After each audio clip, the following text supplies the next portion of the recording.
За сүүлийн өдрүүдэд улс төр одоо маргаантаа зодоонч гарч ах шиг юм түлхэлцэнтэй байгаа. Энэ одоо дөнгөж саяхнаас гарч угаасаа юм байсан уу? Энэ талаар энэ төрүүчийн засаг солигдох одоо өмнөх солигдох үеэс эхлээл энэ ирэх хурж байгаа том нам Монгол Ардын намын доторх хагарал их хүчтэй болсон шүү дээ. Тэгээ намын дотоод зодон их хурл руу орж ирээд их хурл дээр зөвхөн өөрийнхөө намын гишүүдээс гадна нөгөө намуудын гишүүдийг санал хураах, хуруу тоолох, тий гар үсэг хоёр хэсэг болж гар үсэг зөвлөлөө шүү дээ. Тэрэн дээр одоо өөрийнхөө талд оруулах ажиллагаа эхэлсэн. Тэгэхээр сая биш л дээ. Хуучин юм л бол явж байна. Намын дотоод улс төр төрийн хагарал, төрийн хямрал болголоо гэдэг хүмүүсийг шүмжилж гомдож нэлээд ярьсан тий. Тэр нь бол бодтой. Энэ үргэлжлэл явж байна. Би бол тэр үед юу гэж тайлбарлаж хэлж ирсэн гэхээр энэ бол нүүрсний төрийн өмчийн компаниуд дээр, нүүрсний уурхаанууд дээр хэний ноёрход очих ёстой вэ? Тэрний төлөөх тэмцэл. Тэгээд энэ одоо манайх ярьдсан нүүрсний олгоо, нүүрсний 8 ял тэрний юмнууд нь явсаар агаад намын хагарал болж очиж байгаа. Тэгээд намын хагарал нь төрийн хагарал болж байгаа. Ягаад төрийн өмчийн компанид холбож байгаа гэхээр одоо улсын төсвөний 30 эдих 80 төгрөг. Яг тэрнтэй дүүцгүүц хэмжээний мөнгө төрийн орон нутгийн өмчит компаниуд дээр эргэлдэж байна. Тэгэхээр төсвийг бол бид нар ингээд зарцуулалтын хянах ёстой. Энэ чинь нийтийн дундаа цуглуулсан мөнгө парламент дээр яхтар ширүү яриа зөндөө болоод идэг. Энэ талд болохоор нэг 17 том захирлын гарын үсгээр тэгээд орон нутгийн өмчит компаниуд нэмэгдээд бараг тиймтэй адилхан хэмжээний мөнгө эргэлж байгаа байхгүй. Тэгэхээр тэр мөнгөн дээр хэн очиж засаглах вэ? Тэр бол засгийн газраас томлно. Менежментийн засгийн газар гэдэг бол хэн парламентд олонх болж ялсан нам байгуулна. Тэгэхээр үндсэндээ энэ эдийн засаг бол төрийн өмчийн нэртэй боловч тухайн үед ирэх хурж байгаа намын дарга нарын мэдлэг өрн болж байгаа. Тийм учраас тэр их мөнгөний төлөө үхэн хатан тэмцэн. Эний төлөө бол тэмцэл гарна. Тэгээ миний хэлжээс онцлогоо бол тэр улс төрийн энэ бохор тэмцэл талцлымыг байхгүй болохын тулд төрийн өмчийн гэдэг юмыг засгийн газрыг намыг энэ аж ахуйгаас холдуулах хэрэгтэй. Тэр төрийн өмчийн компаниуд бол нээлттэй хувьцаат компани зарчмаар ажилладаг. Тооцсон засгийн газраас гадна одоо олон нийтийн хувьцаа эзэмшдэг хүмүүс сууж идэг. Гаргаж байгаа шийдвэрүүдийг хяндаг. Илдэв балаа хэрэггүй төслүүд зарцуулахыг нь зогсоодог. Ийм байж чинь улс төр мөн жоохон зөвшөөрөх болов. Тэгэх юм бол энэ зодон цохон янз бүрийн юмнууд тэгээд энэ дараа хайг болох гэж бодож байна. Тэр дотор ч ингээд бухимдж байгаа хүмүүс байж тээ тесэрч байна. Нэг талын бас сэтгэл зүйн хувьд бол дарахгүй бас хүнд орчин байх шиг л. тэгэхээр нэлээд одоо үргэлжлэхээр байна гэж харагдаж байна. Өвөө одоо энэ ирэх хурж байгаа нам яаж хоорондоо ирэх юм бэ? Саяны засгийн газар чинь ингээ гоё ингээд нэг юм гоё холио мандан бодлоо шүү дээ. Тэгээд нөхцөл байдлаа тогтворжуулж улс төрийн хувьд нэг ойлголцол хүрж тэгээд нэг тодорхой хэмжээний доктортой засаглах шаардлагатай учраас ингээ сайхан нөгөө үзэн ядаа зодтолтой дэсэн талуудаа нийлүүлээд ингээ оруулж ах шиг байна. Тэгээд тэр томьёолын зүг бодвол нэг жоохон доктортой явал сайн л гэж. Гэтэ яг тэгж ивэлж чадах юм уу да харцлах шүү. Саяны нөгөө шин засгийн газар гэсэндээ шин засгийн газар дээр та нэг за одоо яахав дээ одоо яалтай чөлөөдөө гэсэн юм шиг үг хэлжсэн. Тэгэхээр ер нь одоо заах уу одоо нэгэнт ингээд томилогдсон юм чинь ирээдүйд тэгэхээр нэг одоо ирээдүйн ч юм уу те дүр зураг нь яаж харагдаж байна? Ер нь энэ тал дээр ямар ярьсан бэ? Ардын нам дотор чинь багварал дээрээч бахан мэдээлэл хийгээл ер нь бол бид нар одоо ингээд хоорондоо тэмцэлтэй тулаастайгаа тэмцэж जैन шүүх боллоо айхтар том мэдээлэлүүд нэг эсрэг хийлээ. Ерөөсөө хизээш бараг үний нүүр харж чадхааргүй хэмжээний юм ярьсан шүү дээ. Тэгээ буцаа засаг дээр бол нийлчлээ. Тэгэхээр одоо өөр аргагүй байх гэсэн үг шүү дээ. Чинь зүгээр логикоор ингээ харахаар өөр аргагүй байгаа учраас одоо тэгээ яах вэ гэж бийс. Одоо яах вэ тэгээд ерөнхий сайдын өөрийнх нь бүрэн эрхийн асуудал хоёрт нь ямар засгийн газраа бүрдүүлэхгүй байлтаа нь биш. Тэг үнэхээр ярьж яснараа цавчаад цомхон мэрэгжлийн засгийн газар гаргацсан бол миний бодлоор бол энэ олон нийт бол хүлээж авах байсан баг. Тэгээ тэгж болохгүй юм байна. Тэгэх юм бол буцаагаад унгаачих юм байна парламент чинь ашиг сонирхлын бүлгүүд байна шүү дээ. Тэгэхээр ингээд бүгдээрийн төлөөллөнд оруулж байгаа алга хэрэм болгоё гэж юм хийх шиг боллоо шүү дээ. Тэгээд тэр нь зөв буруу байсныг бол цаг хугацаанд харуулах байлгүй дээ. Миний хувьд бол буруу. Илүү цомхон яг нь эвсэл хамтрал байж болно. Гэхдээ илүү цомхон мэрэгжлийн нэг тийм жоохон хорч шийдэмгий юм хийсэн болоод арай байсан болов уу гэж бодож байгаа. Нэг талаараа улс төрийн эрх ашиглал бодчихлаа гэсэн үг. Тэгээд одоо нөгөө олон улсын эдийн засаг Монголд ч гэсэн эдийн засаг зүйн дайны нөлөөгөөр шатах юм бол маш хүндрэлтэй үед мэрэгжлийн бус гарчхаар жоох эрсдэл улам л өндөр болоод хэврэг байхаар байна. Тэгж эвлүүлэхгүй бол нөгөө төлөв нь буцаагаад татж унгаачих гэдэг шиг байна. Тийм болохоор ингээ бүгдээр ингээ нэвлүүлмээр боллоо. Зөвхөн унахгүй төлөлт нэг тийм унахгүй тулд шүү дээ. Би одоо ижил бодсон шүү дээ. Ер нь авахар болоод энэ буруу явцгаах. Чуулган хуралдах бажаад хуралдсан. Тэгээд хэд хэдэн хуулиагаас оруулж ирсэн. Тэрний их хурлын гишүүнийг эргүүлэн татах хууль дээр та шүүмжлэлт хандчихсан. Тэгээд юу нь болохгүй байна? Бүр өөрчлөхөөр байна. Тэр юу хэрэгтэй юу хэрэггүй юу тэр төлөв. Их хурлын гишүүн игүүлэн татдаг, хариуцлага тооцдог байх шаардлага бол байгаа. Тэр чинь ямар одоо гэмт хэрэг хийсэн үнийг тэгээл тэнд суулгаал зургатаараа хараад шаардлага байхгүй шүү дээ. Үндсэн хууль зөрчсөн эсвэл гэмт хэрэг үйлдсэн шүүгээр тогтоогдсон бол игүүлэн татах заалттай үндсэн хуулийн заалттай. Тэрийг хэрэгжүүлэх хэрэгтэй. Хэрэгжүүлэх гэхээр процедур нь яг тодорхой биш. Тэгээ нөгөө их хурл нь хилцэхгүйгээр ингээд хойшлуулаад дараалд нь оруулахгүй яваал ах боломжтой. Нэг тийм тодорхой бус зүйл байдаг. Тэгэхээр хэрвээ игүүлэн татах нөхцөл нь бүрдсэн бол тийм ээ тэр үнийг тэд хоногийн дотор хилцнэ. 10 хоногийн дотор, 14 хоногийн дотор тэгж хилцнэ. Нээлттэй байна, хаалттай байна гэд дөрмөө тогтоогоод ороод ирэх юм бол хэрэгтэй. Гэтэл саяны друулын төсөлтөр болохоор зэрэг хариуцлага тооцох, игүүлэн татах хэрэгтэй байна гэдэг зөв уриалгын дор үр дагаварт нь улсын их хурлд хариуцлага тооцох биш, улсын их хурлын гишүүдийг нэг тийм кноп дардаг машин одоо даргын нөлөөний багц хилгүү одоо тийм нэг амьгүй албачиг болох үр дагавар үзүүлэх эрсдэл байна. Би одоо гэж харж байгаа. Яагаад гэж харж байгаа гэхээр хоёр айгууд чухал залт байгаа. Нэг нь болохоор жагсаалтын гишүүдийг ёс зүйн ностой алдаа гаргасан гэж нам нь үзээд тэгээд санд гаргаад чуулган дээр ороод хилцүүлнэ. Ингээ хүн сонсохоор ёс зүй алдаа гаргасан нэрээ тийм юм шиг. Гэхдээ ёс зүй гэдэг юмыг дүрмийг нь хэн бичтээ. Одоо нэг цаасан дээр нэг дүрм бичих гэдэг шүү дээ. Энэ бол ёс зүйн үйлдэл юм аа. Тэгээд жишээ нь одоо нөхөддөө зай журмын нөхөддөө хүндэтгэлгүй үг хэдлэг ашиглаж харьцах нь ёс зүйгүй юм аа гэд бичлээ гэж бодъё. Тэгтэл нөгөө сонгогдсон гишүүн чинь би хулгайчийн эсрэг тэмцэнэ гэж одоо ард түмний төлөөлөл болж ирээд тэгээ хулгайчдыг хулгайч гэж хийснийхээ төлөө та ёс зүйгүй хэрэглэлээ гэд нам санд гаргуул яах вэ?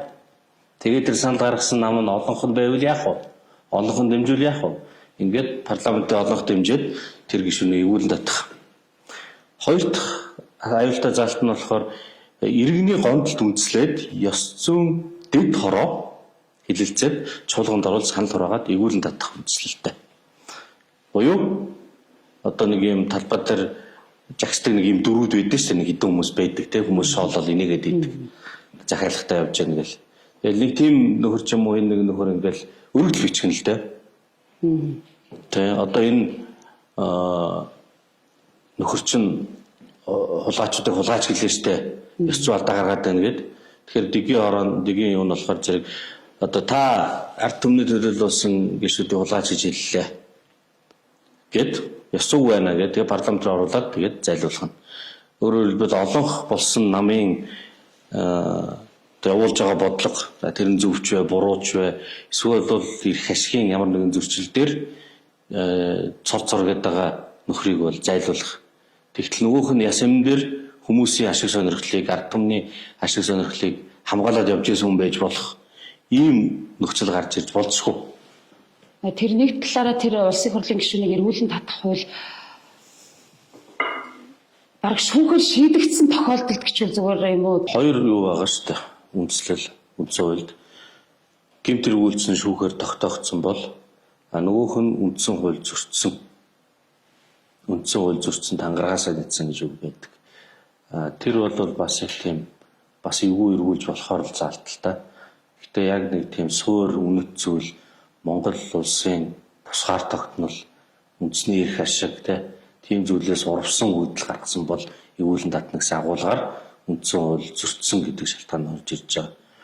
Нэг талдаа яаж ч эвгүй тайлбарлаж болохоор боловч нөгөө талдаа нийтлэг монголчуудын үнэт зүйлийн эсрэг явж байгаа гишүүнийг бол тэнд байлгаадах шаардлага байхгүй. Та тэр утгаараа бол байдаг. Нөгөөх нь маш үхээр гэмт хэрэг тогтоогдсон.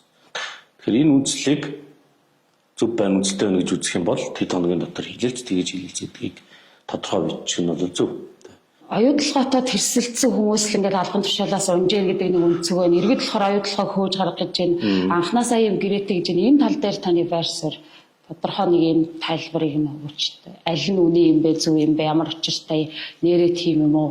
Оюутлогоо тэгж төрд нөлөөлөх хэмжээний байдаг юм уу? Оюутлогоон гэрээнд алдаатай зүйлс бол байгаа. Монголчууд илүү ашигтай байх боломж байсан. Тэгээ гэрээгээ байгуулсан олон дээр $3 хөрөнгө оруулалт тэгээ хийдэд явцсан.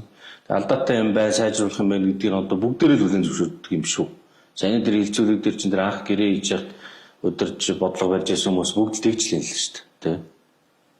Тэгээд сайжруулах шаардлагатай бол сайжруулахын төлөө ажиллах ёстой. Их хурлын тэр нэг ажлын хэсэг гараад сонсгол хийгээд янз шалгалт төрөөр байгууллагад дүгнэлт гаргаад бичсэн. Засгийн газар нь ч бас тэр хилцээрийг удирдаад л явсан. Зандан шатар ерөнхий сайд ажиллаа өгсөн. Гэхдээ эн чинь бол хувийн хийж байгаа ажил биш, Монгол улсын ерөнхий сайдын хийж байгаа ажил, позицэнд байгаа. Тэр дээр нь шинэ хүн очсон. Тэр нь үргэлжлүүлээд хийх ёстой. 10 гаруй хувийн тийм зээлийн хөөдөлж идэг тийм юм бол байж болохгүй. Хоёр дахь миний бас нэг гол анхаардаг зүйл юу гэхээр та хоёр хамтраад бизнес хийж байна. Гэрээ та бизнес хийх менежментийг хийн. Би болохоор юу ч хийхгүй. Тэгэхээр зэрэг нөгөө тал маань одоо явуулсан ч амар их зардал гараад байна шүү дээ. Тэгээ зардал гарч байгаа учраас ашиг хуваах юм байхгүй байх гэж та яриад байна шүү дээ. Одоо нөгөө өрөө тал чинь.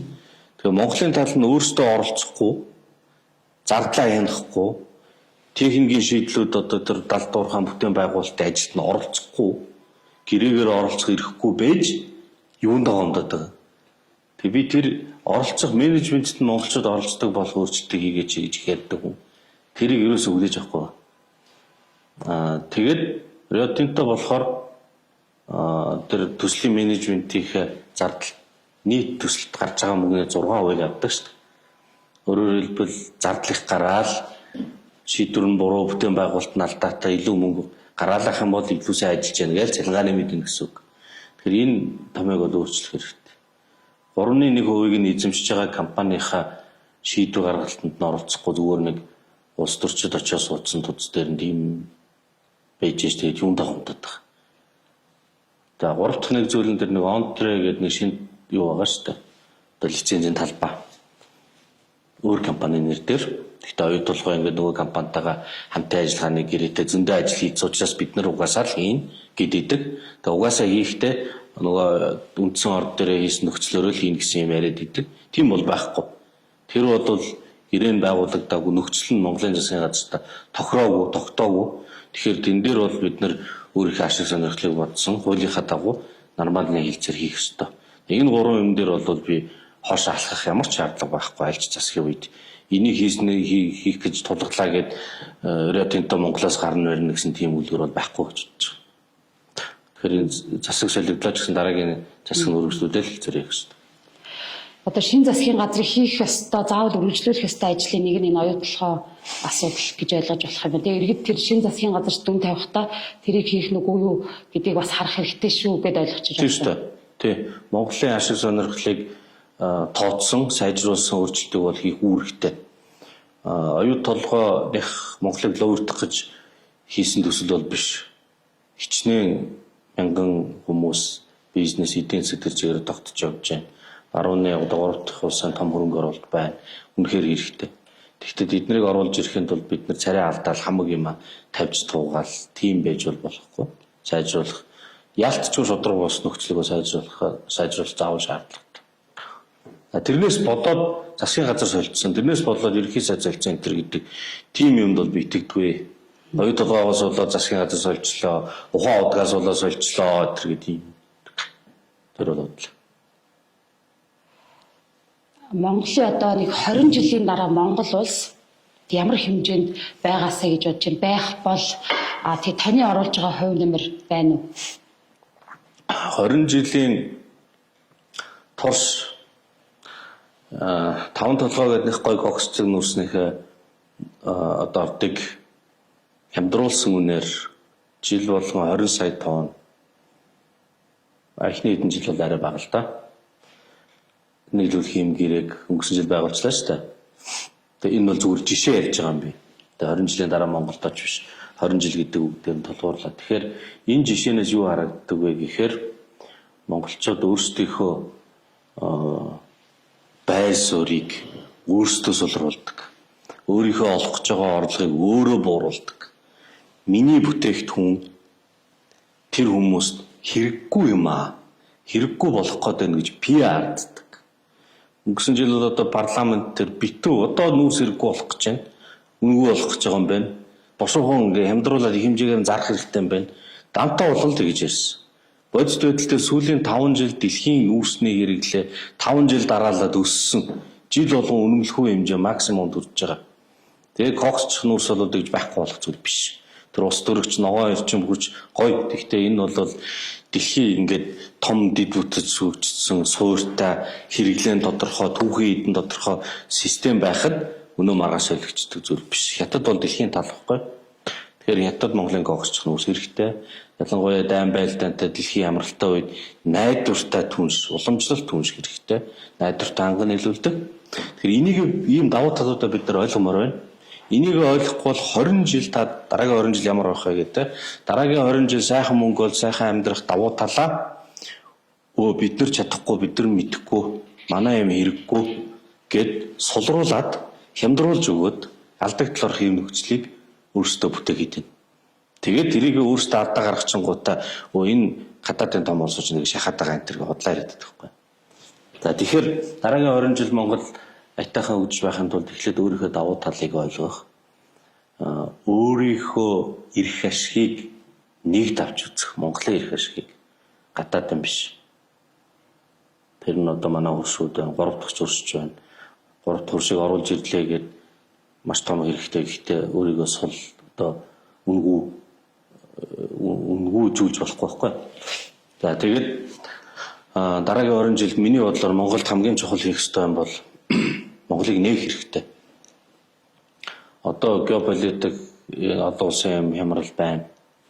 Тэр тусам нээх хэрэгтэй. Бид нарт газар 100% цаанаасаа өгсөн өгдөл маань ингээд 2 их гүрний түнд оршдог. Манай энэ 2 их гүрэн бол улс төрийн том уламжлалтай дипломат харилцааны соёлтой. Эднэрийн албан бичиг баримтан дээрч тэр бодит ажил дээрч тэр Монголыг тэг ингэж хүчээр шахдаг зүйл байдаггүй.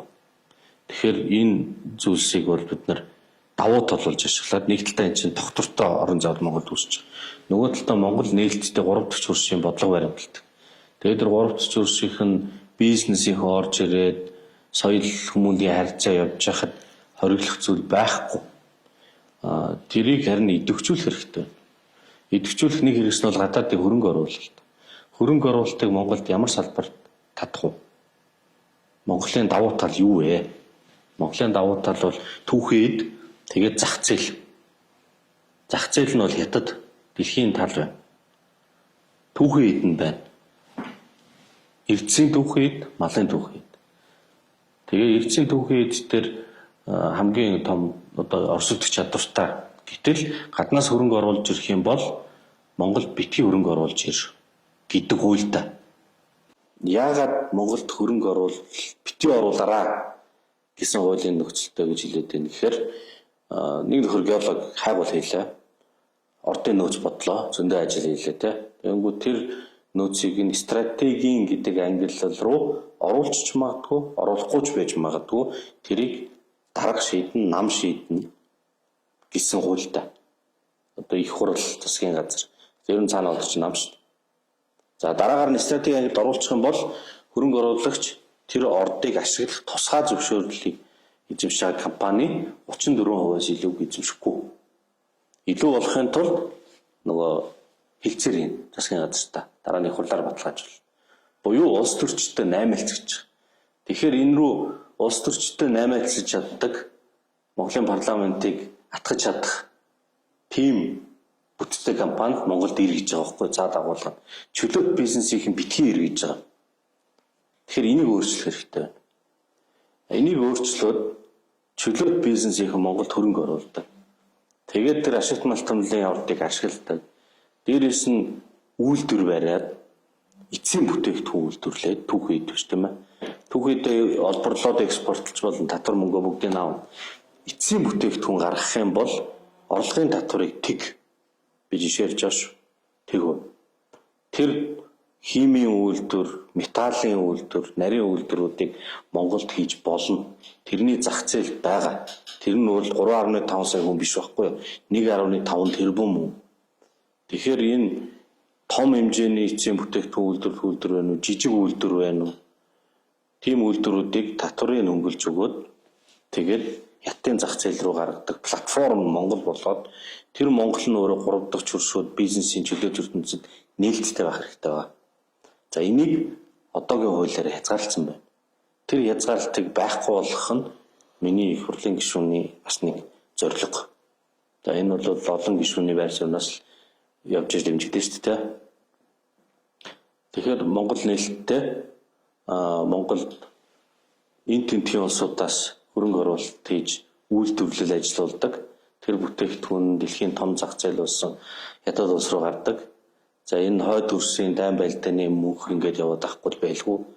Нэгэн цагт нэгдэнэ. Тэгэхээр тэр зах зээл бас нээлттэй. Ингээд газар зүйн хувьд энэ хоёр том зах зээл рүү гарч чадахгүй байгаа алсын хүмүүс Монгол төрөд гардаг болох нь бол хамгийн чухал гэж бодож байгаа. Одоо ч гэсэндээ ингээд нэг юм металл хийж зороод машин үйлдвэрлэлийн зарим эд ангийг зороод тэгээд Японд руу онгоцоор явуулдаг тийм жижиг бизнес Монголд байгаа шүү дээ. Тэгэхээр тиймэрхүү үйлдвэрийг татварыг хөнгөлж өгөөд тэр байхгүй юмнаас авах татвар байхгүй бий болгочгоор нь авах гэдэг хэрэг байхгүй юу? Тэртээ тэргүй нийгмийн татгалаа төлнө, цалингаа төлнө. Цалин авсан хүмүүс нь орлогын татвараа төлнө. Ингээд технологи хөгжин монголчууд өөрсдөө чаддаг болно. Юм үйлдвэрлэнэ. Тийм өнгөлтэй хэрэгтэй байна. За тэгээд ингээд Монгол 20 жилийн дараа нээлттэй үйлдвэрлэгч олон хөрстөө эдийн засгийн утгаараа Монголын мал ах уу нүүдэлчид байдгаараа байна. Энэ бол байгалийн үйлдэл. Тэгээд нүүдэлчин малчин Монгол орчин үеийн технологи эзэмшсэн хангалттай хэмжээний интернеттэй, хангалттай хэмжээний цахилгааны хөөсвөртэй түүхийн үедээ цаахал тайлын төвшөнд боловсруулад савлцдаг. Одоо монголчин Герман, Францаас масл авч байгаа шүү дээ. Масл болгоод зарчдаг агентийн сүлжээтэй шар сүүнээс уураг хийждэг жижиг хэмжээний үйлдвэрлэлийн машин технологитой. Тэгээд нүүж явж байгаад Монголын тал дээр мэдээлэл авч байгаа залуу Нью-Йоркийн эсвэл Токиогийн залуугаас ялгаа байхгүй. Яг адилхан мэдээлэл авч байгаа. Олон улсын бирж дээр худалдаа хийж мөнгө хийдэг. Ийм 21-р зууны нүүдэлчин Монгол орчныг бас байгуулах. Энэ бол дараагийн 20 жилийн ирээдүй гэж бодож байна. Олон нийт бол Монголын хөгжилд улс төрчид хөгжүүлэхгүй саад болж байна гэж юм л та. Тэгээд хулгай ихийн тулд улс төрд орж байна гэж байна. Тэгэхээр танихаар тэр улс төрчдийн одоо магадгүй хэдэн хувь нь нэрийн хулгай ихээр ордог юм уу? Төс тас хийх боломж байна уу? Та юу хийх гэж орсон? Дээрээс нь яг хөгжилд саад болж байгаа гол зүйл юу вэ гэд. Монгол улс 90 онд ардсан хувьсгал байсан тийм ээ. Өөр арга байгаагүй. Эдийн засгийн хуучин загвар нь ураад унтсан, гол тулгууруулж исэн зөвлөлт холбоот улс нь өөрөө задарсан. Монгол руу хардаг нөгөө мөнгө дэмжлэг байхгүй болцсон. Тэгэхээр эргэлдүүлэхээс өөр арга байхгүй. Тэгээд гайл нөтөө тэглээд, худалдаагаа эрчимжүүлээд, загвараа өөрчлөөд, чөлөөт эдийн засгийн загварлаа орсон шүү дээ. Тэгээд улс төрийн эрх чөлөөтэй ийм болсон. Одоо буцаад харахаар Монголд улс төрийн эрх чөлөө байна. Эдийн засгийн эрх чөлөө байхгүй. Монгол бол төвлөрсөн төрийн эдийн засаг давуулсан. Улсын төсөв нь 30 дэх 80. Төрийн өмчийн компаниуд, засгийн газрын тусгай сангууд дахиад 30 их 80, 30 дэх 80. Энэ хоёрын нийлбэр чинь 70 дэх 80. Буюу эдийн засгийн 70% нь төр. Тэгээд хууль ашигт олтомлын тухай хуулийн тэр агуулга нь төрийн өмчийн том компаниуд Монголд тэр чөлөөт бизнесийн битгийэр ирэх юм бол төртэй хамт харж ажил гэдэг агуулгатай. Тэгэхээр энэ эдийн засаг төрийн оролцоо 70 эдээс нэмэгдээд 80 ирлүүгөө явах ийм орчин бүрдчихэд байгаа. За эдийн засагт төрийн оролцоо 80-90% дээр байхаар юу болдог вэ гэвэл төр нөлөө бүхий итгэхэд дэм бизнес хөгжинэ.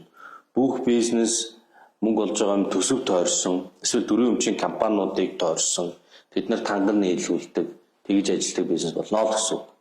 Тэгэхээр улс төрд орох гэдэг нэг гол зорилго нь өмчөд ойрхон болоод шийдвэр гаргана. Тэгээд ирэхээр зэрэг тэр төрийн өмчүүд гэдэг чинь хэний мэдлэлд байдیں۔ Засгийн газар тийм ээ, дарга нарын ингээд томилно. Тэр засгийн газрыг хэн бүрдүүлэх вэ?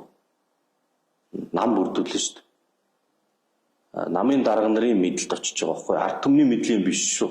Төрийн өмч гэдэг бол миний юм гэх хүмүүс боддог, тийм бол байхгүй. Тэр бол сонгуульд олонх болсон намын дарга нарын мэдлийн зүйл. Тийм учраас улс төрд их мөнгө зардаг. Тийм учраас улс төрд байхын төлөө таны яриад байгаа тэр ашиг сонирхол хүчтэй байдаг. Тэгэхээр энийг байхгүй болох нь бол Монголын улс төрийг эрүүл байх гол зорилго гэж бодож байна. Тэгээд тэр төрийн өмчийн компаниудыг эдийн засгийн загварыг нь өөрчлөх хэрэгтэй байхгүй юу? Улсын төсвийн хэмжээг, эдийн засгт хувь хэмжээг тэг дундуур нь ингээд бүр тасалчмаар хөрөөдмөр байна. Эдийн засгт төрийн хэмжээг бас ялгаагүй 89-40% болох хэрэгтэй. Тэгжээж Монгол улсын эдийн засгийн найрамд улс төр нь мөнгнөөс хол байна. Энийг хийхгүй бол өнөөдөр нэг хулгайч нар л гэж яриад идэв хүмүүс, тэгээд хулгайч нар байна л гэн дараа нь дахиад сонгоод дахиад хулгайч нар л очиж шүү дээ. Тэдний чинь мэдлэлт нөгөө төрөмжийн компаниуд байгаа ч. Тэгэхээр одоо хэдэн хувь нь хулгайч байна гэж хэлээд юу гэж хэлмээр юм бэ? Тийм тоо бол мэдгүй. Ер нь угаасаа байх нь байгаа бараг бүгдээ гэсэн. Энэ чинь ингээд эдийн засаг нь төр. Тэгээд бизнес хийхээр нөгөө төрөөс худалдаа авалт хийдэг. Төрөөс гаргасан шийдвэрийн дагуу бүх юмны явдаг. Хамгийн харамсалтай нь тэрийгээ улам бэхжүүлээд байна. Ингээд бэхжүүлээд байх юм бол одоо тэр дээр байгаа дарга нар бүх эдийн засгийг шийддэг болох юм бол нийгэм өөрөө аяндаа тэрийгээ дагаад өөрчлөгдөнө. Нийгмийн тогтолцоо өөрчлөгдөнө. Эдийн засгийг нам шийдэж яхад намын эдийн засгт болцоо байхгүй Монгол биш. Эдийн засгийг нам шийдэж яхад улс төрийн эрх чөлөө гэдэг юм бол аяндаа өмөгдөнө. Тэгээд аяндаа өмөгдөхөөр бидний нөгөө 90 оны сонгож авсан загвар нь буцаад одоо нэг өдөртөгчтэй бусдын дуугаа байдаг ийм загвар руу орох эрсдэлтэй. Ялангуяа энэ цаг үед ийм загвар руу орох юм бол Монголд хохиролтой. Ягаад гэвэл энэ бол дагуул улс. Өөрийн толгой байхгүй, өөрийн мэдэл байхгүй. Тэгээд нэг тийм том дарангуулагчтай эсвэл нэг бүлэг дарангуулагчтай байх юм бол тэднийг нь гадна дотны хүчнүүд бол ингээл зүгээр хаг бадзаа шүү дээ. Тэгэхээр ерөөсөө улс төр хийж байгаа зорилго миний хувьд бол энэ Монголын төрийг, эдийн засгийг шүтсэн, нам даваач чамаг аж ахуй үйлдвэрлэлээ мэдүүлсэн энэ загварыг нураах хэрэгтэй. Япон, Орос хоёр шал өөр школтой эсрэг одоо соёлын хувьд ч гэдэг юм характерын хувьд. Тэнгүүт одоо монголчууд болохоор Оросд дургуарсан гэх ёстой, тэнгүүтээ Японы шүтэх ёстой ч гэдэг юм ингээл эсвэл аль нэг улсыг дөөрөх ёстой мó, тэрийн зөв гэх юм уу, ер нь алинд нь илүү дуртай байж юм уу, тэр талаар одоо тэр буруу, тэр улс нь муухай, энэ нь гоё, тэрийг дөөрөөд тэр тэгсэн байна гэж хэлдэг шүү дээ. Тэр талаар ер нь өөрийнхөө үзэл бодлыг ерөнхийдөө. Одоо Орос, Япон гэдэг тасаж жишээ олж асуулаа. Ингэх нь бол өөрөө зохимжүүлдэг нийцэхгүй. Яг гэвэл тэдний байгаль цаг уур нь өөр, нийгэм нь өөр, түүх нь өөр, шал өөр бүтээгдэхүүнүүд. Тэгэхээр Монгол бол монголоор л монгол загвараар бид гаргаж ирж тавих хэрэгтэй. Орос, Японы хувьд бол би аль алинд нь хэдэн жил амьдэрсэн, хоёулаа их сайхан ард түмэн хүмүүс, их гоё хүмүүс, хувийн харьцаа үлдсэн зүйл одоо уултал байдаг, сайхан найзтгууд би. Гэхдээ хоорондоо бас шал өөр. Тийм л хүмүүстэй. Оросуудтай бол монголчууд угаасаа удамжилт харьцаатай харилцаас орсон бие бинийгээ мэддэг. Тэр социализмын үед манайх нөрөө яасан соёлын нөлөөний тэр юм бол зөндөө байгаа хөө. Манайхны нөлөөч байгаа. Түүх нь ер нь бол алтан ордны засаглалын хэлбэр шүү дээ. Би бол тэгж боддтой. Тэр үүрээ ингээд Европуудаас өөр ялгараад үлдсэн. Цэргийн улс. За тэр төрийн тогтолцоо нь бол тийм байт юм байгаа. Хүмүүс нь бол сайхан хүмүүс. Цаантай мото нийгэмд янз бүр Монголд ямар байдаг тийм л байгаа. Жохоо өөрсдөө онцлогтой. Суур шинжлэх ухаан, философи, гоо зүй, соёлын их том суурьтай ард түмэн. Одоо харамсалтай нэг хаалттай болчлоо. Тийм. Бас энэ би ажиглаад харж байна. Оросууд бол альч цаг үед тэгэл их дарлуулаад дуугаа байдаг хүмүүс биш шүү. Дандаа бослого тэмцэл дайндаж юм болж байна. Тэгэхээр энэ их удаан ингэж чимээгүй таг дугуй явахгүй хаа. Тэгээд энэ улс орон нээлттэй сайхан байх тусмал Монголд хэрэгтэй. Бид чинь бас хурс хэрэгтэй шүү. гэж л бодож байгаа. Япон бол сайхан Монголд, Япон бол маш их зүйл бас хүнд хэцүү цаг үед улс нь бол тусад дэмжиж ирсэн те. Япон хүмүүс бол амьд хариуцлагатай ханддаг хүмүүс. Тэгээ бас сайхан найз нөхөрлөн. Нэг тийм хаалттай хэцүү хүмүүс бол бас биш. Тэгж харагдаад идэх болохоос ийм од одоо цойрсон одоо барууны Америкийн тэрэн дээр бол авиас чадварыг хүн дэмждэг штэ. Тэнд болохоор эсрэгээр тийм хүмүүс нь лэрэг жоохон дарс хийгээл тэгээ нэг юмыг ийм гинтийн хурдтай гайхамшигтай байдлаар биш алхамаар төгөлдржүүлж хийдэг нэг тийм онцлог байдаг. Тэр нь урт хугацаанд бол нөгөө алхамаар ингээд үхэр дээрээ дулааг үүснэ гэдэг шиг явсаар хараад алдаа мадаг гадаггүй те тийм гоё зүйл болдог юм бэл. Гэхдээ бас Монголоос өөр. Монгол хүмүүст бол тэр таарахгүй. Монголчууд бол хордон юмний бий болно. Нэг Японы эрдэмтэн хэлсэн байдаг. Монгол хөгжихгүй монголчуудад хөгжил дэвшлиг авчрах яс суртахуун байхгүй гэд өөрсдөө ч бас монголчууд шүүмжилж чинь худалч хулгаач хүмүүс гэд та энэ тал дээр ямар бодолтой вэ? Монгол хүний код гэж байгаа. Тэрийг бид яг ингэж бичиж яддаггүй болохоос монгол хүн байж арайчтай. За монгол хүн байна да гэдэг юм яриа байдаг шүү дээ. Тэдний яг юу гэсэн үг юм? Тэрийг тайлбарладаг. Ийм байдаг байхгүй. Ёс гэж юм байна. Тэгээ хүмүүсийн хоорондын харилцаа, ахмад залуучуудын хоорондын харилцаа, байгаль орчинтой хийх харилцаа. Бид нар ч юм бол байгаа. Язгуурын үзлэл монголчуудын дотор байгаа. Тэгэхээр ийм одоо яг Японы ч юм уу энэ барууны шашны их тийм хүчтэй нөлөөтэй эсвэл бол тэр нь уламжлалт нийгмийн тийм загвар үнэт зүйл философи биш тэ күнзийн нийгэм биш тэ одоо Хятад, Япон, Солонгосын зүүн хойд Аз чинь күнзийн одоо юм язуу аран шинтай ийм нийгмүүд Монголд тэр нь байдаггүй. Тэгэхээр тэр байхгүй учраас монголчуудад ямар нэг юм хайрцаг үнэт зүйл байхгүй маа гэж хэлж болохгүй. Монголчуудын тэр хайрцаг үзэл санаа чинь бол эрхчлөө байхгүй. Тэгээд тийм байдлаар хөгжиж шүү дээ. Тийм байдлаар хөгжих технологийн боломжийг нь 21-р зуунд олгож байгаа. Бидний эрчим хүчний хөөсөөр тархмал бидний батлан хамгаалах орон нутгийн хамгаалал гэдэг Монгол улс концепт байдаг. Тархмал. Тэгээ бидний ахуй өөрөө тархмал. Харин тэр тархмал ахуйг хүнд таатай сайхан амьдрдаг болохын тулд технологи хэрэгтэй. Тэгэл тэрэндээ таарсан бодлогыг л бид нар гаргаж ирж тавьж ус авч байгаа юм л да.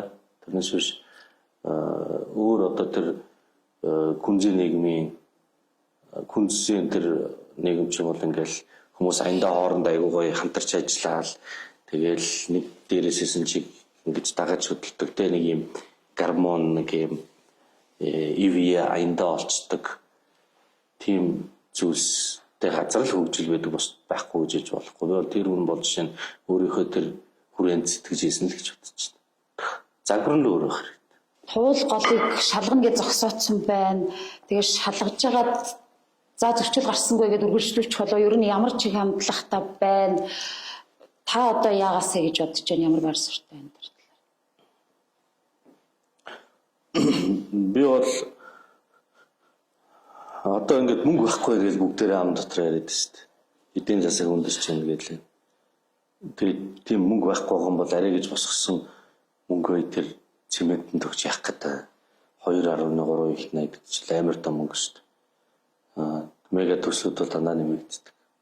Яагаад нэмэгдэнэ гэхээр тэр чинь материал хэрэгтэй, цемент хэрэгтэй, ган хэрэгтэй.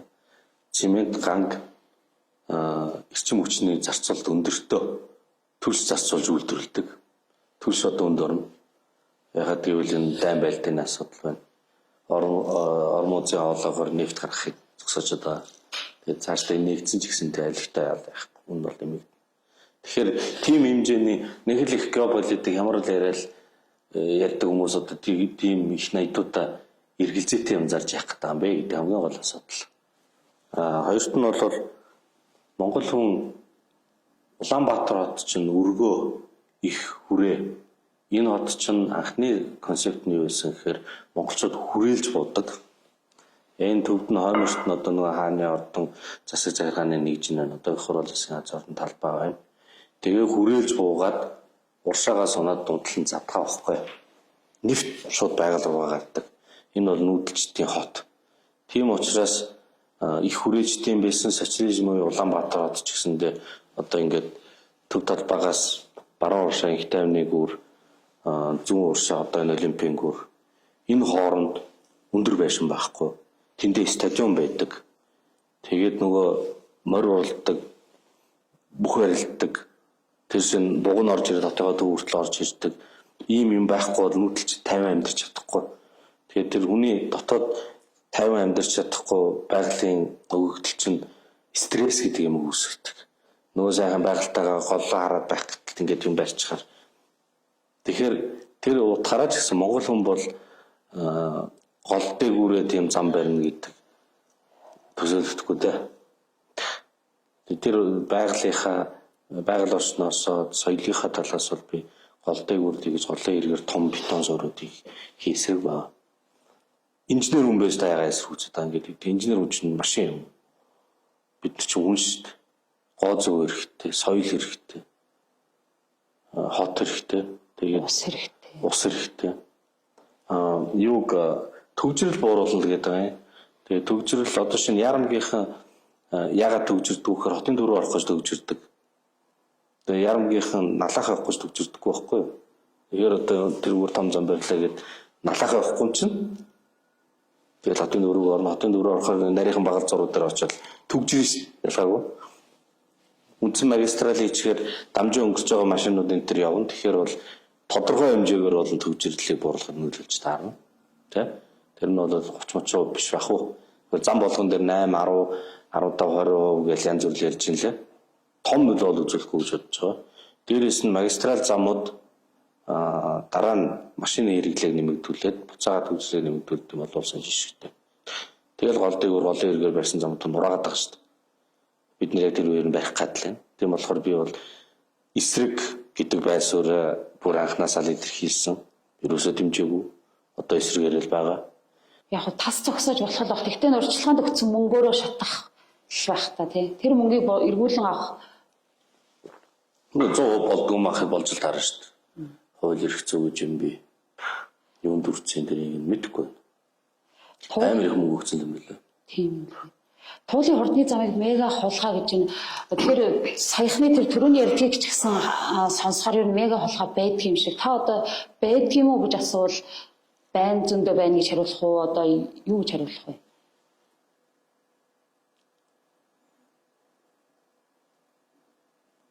Монголын эдийн засгийн хөдөлгөгч хүч нь нам байгаа цагт мега бодлого эзэж тасрахгүй. Би яа нам гэж хэлээд байна гэхээр хүмүүс төр гэхээр ингээд гоё гэж бодод идэх байхгүй. Төрийн өмч, төр шийдвэр гаргаж яана гэдэг. Тэр төр гэдэг юм чинь монголчуудын одоо зүрхэнд байгаа тусгаар тогтнолыг хадгалж үлддэг Монголын үндэсний хамтаараа байгуулсан тогтолцоо. Тийм болохоор тэр нэрийг ашиглаж төрийн өмч гэдэг юм.